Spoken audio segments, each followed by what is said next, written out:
अस्सलाम वालेकुम viewers, welcome back to my channel.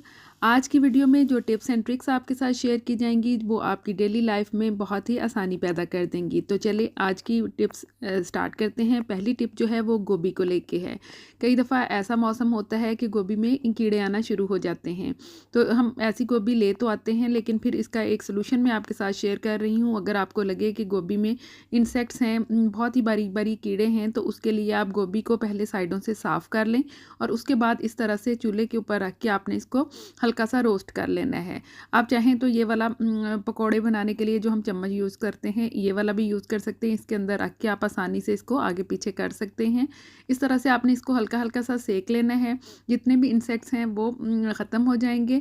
और इसका एक दूसरा फ़ायदा भी होगा, गोभी को पकाते हुए जो स्मेल आती है, और अक्सर लोग उस स्मेल की वजह से गोभी को खाना ही अपने घर में पकाना पसंद नहीं करते, वो स्मेल भी ख़त्म हो जाएगी। इसी तरह से ये दूसरा फूल भी है मेरे पास, इसको भी मैंने साइडों से साफ़ कर लिया है और अब इसी तरह से हर तरफ से हल्का हल्का सा हमने सेक लेना है। इंसेक्ट्स भी ख़त्म हो जाएंगे और स्मेल भी ख़त्म हो जाएगी। और फिर आपने रूटीन के मुताबिक जिस तरह भी आप इस गोभी को काटते हैं या पकाते हैं, आलू गोभी बनाएं, गोभी गोश्त बनाएं, आप इसको पका सकते हैं। अब मैंने भी इनको दोनों फूलों को हल्का हल्का रोस्ट कर लिया है। अब इसकी कटिंग करेंगे रूटीन के मुताबिक। जिस तरह से भी आप चॉप बोर्ड पे रख के करते हैं उस तरह से कर लें, वैसे ही आप इसको काटते हैं तो उस तरह से भी काट सकते हैं। अगर कोई पत्ते वगैरह हैं वो भी आप अलग कर सकते हैं। और ये देखिए इसी तरह से मैंने इसको कट कर लिया है और ये बहुत ही अच्छी मज़ेदार सी गोभी तैयार हो गई थी।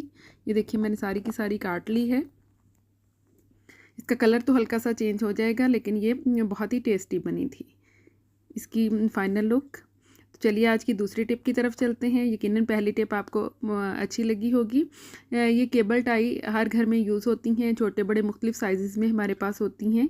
लेकिन जब हम इसको एक दफ़ा यूज़ कर लेते हैं तो इसको आमतौर पर काट कर खोल दिया जाता है और ये बेकार हो जाती है। दूसरी दफ़ा हम इसको यूज़ नहीं कर सकते। तो इसके लिए एक छोटी सी टिप मैं आपके साथ शेयर करूँगी। इसके को जब हम बंद करते हैं तो इसके नीचे एक छोटा सा पॉइंट होता है। अगर उस पॉइंट को आप प्रेस करेंगे तो ये आसानी से खुल जाएगी इस तरह से। ये मैंने आपको लगा के भी दिखाई थी। और अब अगर आप इसको सिंपली भी खोलना चाहें तो उस पॉइंट से दबा के तो आप इसको इस तरह से खोल भी सकते हैं। है ना यूज़फुल टिप? इस तरह से ये ज़ाया होने से बच जाएंगी। नेक्स्ट टिप जो है वो ग्रेप्स को लेके है। ग्रेप्स जो है वो बहुत ही सेंसिटिव सा फ्रूट है, बहुत ही अच्छी तरह से पका हुआ हम आमतौर पर लेके आते हैं। तो इसमें इंसेक्ट्स भी इतने ही ज़्यादा होते हैं, जर्म्स और बैक्टीरिया बहुत ज़्यादा होते हैं जो इसको बहुत जल्द ही ख़राब कर देते हैं। जस्ट 1 से 2 दिन के बाद ही ये खाने के काबिल नहीं रहते। तो इसके लिए इसको क्लीन करना बहुत ही ज़रूरी है। यहाँ पे मैंने हाफ़ टेबल स्पून सॉल्ट लिया है, नॉर्मल टेम्परेचर का पानी है और सॉल्ट ले लिया है। सॉल्ट ना सिर्फ नमक, खाने के नमक के तौर पर यूज़ होता है, बल्कि ये बेहतरीन क्लीनिंग एजेंट भी है और जर्म्स और बैक्टीरिया के लिए बेहतरीन किलर भी है। ये जहाँ भी जर्म्स और बैक्टीरिया होते हैं, अगर आप उनको खाने की चीज़ों को सेफ़ली किल करना चाहते हैं, खाने की चीज़ों में से जर्म्स और बैक्टीरिया, तो आप नमक यूज़ कर सकते हैं। अब नमक वाले पानी में आपने इसको 5 से 10 मिनट के लिए छोड़ देना है। चाहें तो इस तरह से इनको बिल्कुल अलग अलग कर लें, और अगर आपने किसी और प्रेजेंटेशन में इनको शो करना है तो आप इस तरह से बंच भी इसी पानी से वॉश कर सकते हैं। उसके बाद मैंने तो ये निकाल दी थी इनकी डंडियाँ, लेकिन अगर आप चाहें तो उसी तरह से भी रहने दें और सिंपली उठा लें। अगर कोई ख़राब दाना हो तो यहीं पे निकाल दें। और ये आपके जो ग्रेप्स हैं ये बिल्कुल बैक्टीरिया फ्री हो गए हैं। अब ट्रे के अंदर मैंने छोटा सा टॉवल बिछाया है और इसके अंदर ये सारे ग्रेप्स जो है निकाल देंगे। ये 1 से 2 मिनट में ही ड्राई हो जाएंगे। चाहें तो इस तरह से दबा दबा के ड्राई कर लें और ये खाने के लिए बिल्कुल सेफ़ हैं। ये टिप भी आपके लिए यकीनन यूज़फुल होगी। तो चौथी टिप की तरफ चलते हैं। यहाँ पर मैंने 1 कप पे पानी लिया है। राइस हर घर में ही बनते हैं, लेकिन यहाँ पे मेरे पास कुछ राइस हैं जो मैंने सैंपल के तौर पर मंगवाए हैं। पहले अगर चेक कर लिया जाए, आमतौर पर आजकल मार्केट में जो राइस आते हैं उनमें प्लास्टिक के चावल की मिलावट होती है। तो उसको चेक करने के लिए 1 कप पानी के अंदर मैंने 1 चम्मच चावल डाल दिए हैं।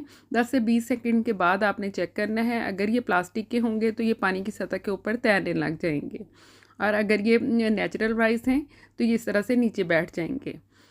तो सैंपल को आप इस तरह से चेक कर सकते हैं और आपको पता चल जाएगा कि आपके चावल जो हैं वो खाने के लिए सेफ़ हैं या। चलिए आज की 5वीं टिप की तरफ चलते हैं, जो कि लेदर के शूज़ को लेके है। डिफरेंट कलर्स में हम लेदर के शूज़ यूज़ करते हैं तो कई दफ़ा हमारे पास सेम कलर की पॉलिश नहीं होती। ये शूज़ काफ़ी इस्तेमाल के बाद डल होने शुरू हो जाते हैं और इनको पॉलिश की और शाइन की ज़रूरत होती है। तो इसके लिए छोटी सी टिप, वैज़लीन आप यूज़ कर सकते हैं। वैज़लीन में शाइन भी होती है और ये जूतों को एक नए वाली लुक भी दे देगी। जस्ट मैंने थोड़ी थोड़ी सी वैज़लीन अप्लाई कर दी है और पेपर टॉवल के साथ इसको अच्छी तरह से हमने रब कर देना है ताकि ये वैज़लीन जो है हर जगह पे अच्छी तरह से लग जाए। बिल्कुल इक्वल इसको स्प्रेड करके तो हल्के हल्के इस तरह से रगड़ते जाना है। शूज़ को का सोल भी इसी तरह से क्लीन हो जाएगा और ये जो साइडों सारा लेदर है या इसके ऊपर कोई और स्ट्रिप्स वगैरह लगी हुई हैं, ये भी बहुत ही अच्छी तरह से चमकने लग जाएंगी। है ना यूज़फुल टिप। जब भी आपके पास कभी सेम कलर की पॉलिश अवेलेबल ना हो तो आप ये ट्रिक यूज़ कर सकते हैं। हैंड बैग्स और लेदर की जैकेट वगैरह पे भी ये ट्रिक यूज़ की जा सकती है। ये देखिए अब इनमें कितनी शाइन आ गई है, बिल्कुल नेचुरल सी इसकी लुक निकल आई है, जिस तरह बिल्कुल नए ख़रीदे हों। तो आप बैग्स वगैरह पे, जैकेट्स पे ये ट्रिक ज़रूर अप्लाई कीजिएगा।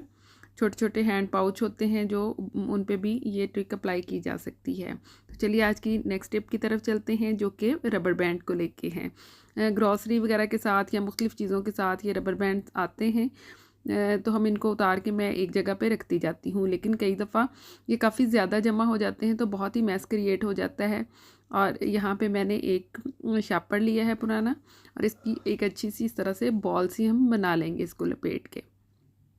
तो अब इन रबर बैंड्स ने काफ़ी ज़्यादा जगह ले ली थी तो इनको हम इसके ऊपर इस तरह से रोल करते जाएंगे और ये बिल्कुल एक बॉल की तरह से हमारे पास एक बॉल तैयार हो जाएगी। और अगर आप इसको ज़मीन पे मार के देखेंगे तो इस बॉल में काफ़ी ज़्यादा बाउंस भी होगा। इस तरह से आपके तमाम रबर्स जो हैं एक जगह पे ही सेफ हो जाएंगे और आप जब भी चाहें यहाँ से उतार के यूज़ भी कर सकते हैं और ये कोई ज़्यादा स्पेस भी नहीं लेगी। इसमें से जो ख़राब थे या जिनमें इलास्टिसिटी ख़त्म हो चुकी थी वो मैंने साइड पे कर दिए हैं, कुछ में नॉट्स लगी हुई थी और जितने बिल्कुल ठीक थे उनको मैंने इस तरह से बॉल के ऊपर रैप कर लिया है। अब इस तरह से इनको स्टोर कर लें, ये बहुत ही कम जगह पे आ गए हैं। नेक्स्ट टिप जो है वो फ़र्श के दाग धब्बों को लेके है। अगर कभी इस तरह से दाग पड़ जाए तो बजाय इसके कि हम कोई क्लीनिंग एजेंट यूज़ करें, मैंने सिंपल इसके ऊपर पानी से स्प्रे किया है और थोड़ी सी चाय की पत्ती ली है, तकरीबन हाफ़ स्पून से भी कम, और इसके ऊपर स्प्रिंकल कर दी है। अब मैंने एक पुरानी सॉक्स ली है जो कि मैंने डिस्कार्ड कर दी थी, इसको हाथ के ऊपर इस तरह से चढ़ाएंगे और इस चाय की पत्ती के साथ इस दाग को ऊपर से मसल देंगे। एक तो ये दाग भी साफ़ हो जाएगा और दूसरा किसी किस्म का मैस क्रिएट नहीं होगा, आपको क्लीनिंग के लिए किसी चीज़ की ज़रूरत नहीं होगी और जितनी चाय की पत्ती थी वो भी सारी सॉक्स के साथ चिपक के इस तरह से आ जाएगी। और ये देखिए फ़र्श भी बिल्कुल साफ़ हो गया, दाग धब्बे भी साफ़ हो गए। यकीनन आज की टिप्स आपको पसंद आई होंगी। कौन सी अच्छी लगी